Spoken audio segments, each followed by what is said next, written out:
नमस्कार सांग मैंने रानी खाना खजाना यूट्यूब चैनल को आपण मानक स्वागत। चलतु आज करवा हार्वेस्टिंग शीत दिन बंपर हार्वेस्टिंग अच्छी रेडी छोटिया किचन गार्डन हेले मुझे सबकि लगे जो मैंने भावुं जगह सर्टेज रु किसी करूना तो प्लीज स्टार्ट करनी भावतु ना अल्प बहुत स्टार्ट करूँ अल्पर ही अधिक हम। तो चलतु फास्ट है गोटे लाली मूलार हार्वेस्टिंग तापर आमे जीवा एबे आउ गोटे मूला पाखक मूलाटा को उपाड़ी पार्लिनी भांगीगला तल आड़ू तो छाड़ू भाग्य खराब।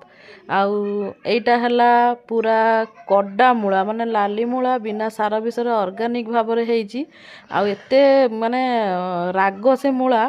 तापर देखते ये गोटे धला मूला भी हार्वेस्टिंग कली साइजटा बहुत बढ़िया। तापर आसीगली आउ गोटे लाली मूला हार्वेस्टिंग करी स्वामी को कहली कैच धरब अनेल तले पड़े आज तो सी भी मो कथा मानिकी पूरा कैच धरले बा ताली मार।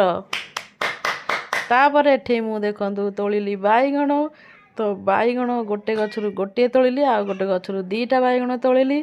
तो आजिर हार्वेस्टिंग रे थिला बाईगण 3टा आउ मूला हला केतेटा आपण माने निश्चय कमेंट करिकी जणेबे। चलतु एबे आउ गोटे प्रकार मूला पाखक जीवा ये हला छोटिया लाली मूला ये आउ बढ़िबनी एई साइज रो ही रहिबो।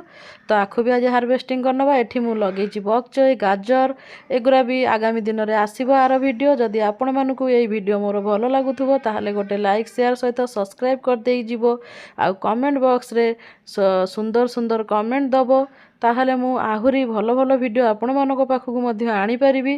तापरे हला कोसला सागर हार्वेस्टिंग तापरे हला पालंग साग हार्वेस्टिंग।